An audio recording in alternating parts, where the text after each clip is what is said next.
The Party's 2011, a series of free-time election broadcasts presented by CBC Television and its affiliated stations.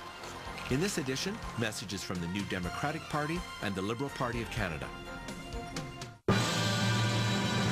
2011 and Canada marks 5 years of Stephen Harper ignoring healthcare. How?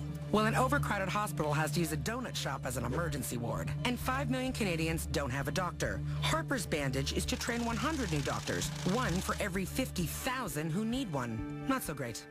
We've got to improve our frontline health services. More family doctors, better home care, more affordable prescription drugs. And I won't stop till the job's done.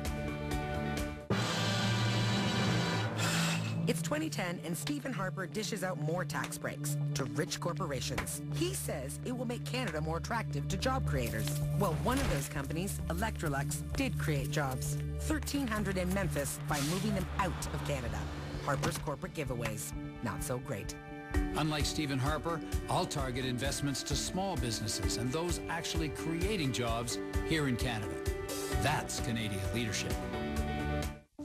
Before I pick a leader, I want to know what they think leadership means. Well, I always think of my dad. He was a progressive conservative cabinet minister. And he taught me the value of bringing people together, of building a country. This is what we need in Ottawa right now. We've got to put the partisan games aside and work together to get things done. Like strengthening the pensions that all Canadians are counting on. That's Canadian leadership.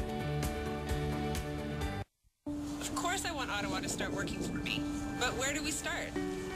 Canadians just want someone they can trust, someone who will work with others on the things that matter, like improving pensions, like giving people a break on their home heating, and hiring more family doctors.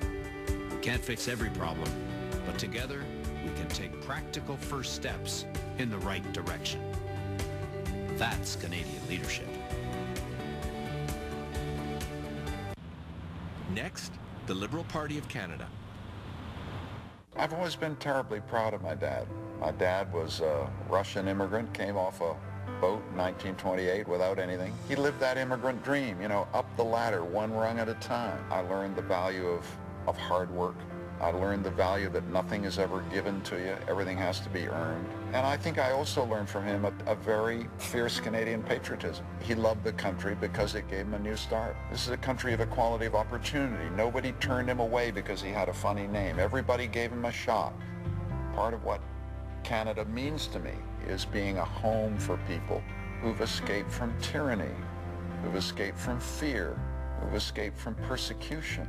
That's why I'm such a passionate believer in the Charter of Rights and Freedoms, the idea that we got to guarantee equality for every single Canadian citizen. That's the country my dad came to. That's the country I want to preserve and hand on to my kids.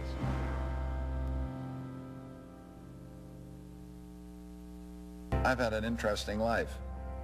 I was a self-employed writer, I was a journalist, and I was a teacher, and for about 18 of those years, I didn't have any pension at all. I've lived that feeling of, you know, being up on a wire without a safety net. And that's one of the reasons why pension security matters so much to me. There's a lot of fear and anxiety in Canadian life, and what's politics for but to take that fear out of people's lives, give them a sense of confidence, give them a sense that there's ground under their feet. It's so important that every Canadian can go out, build a business, build a new career, build a new life, and think, you know, whatever happens, there's granite under my feet here. I've got the Canada pension plan I can rely on.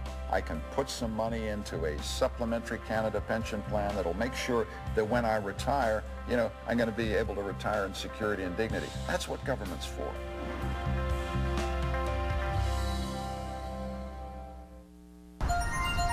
The preceding messages were prepared by the New Democratic Party and the Liberal Party of Canada.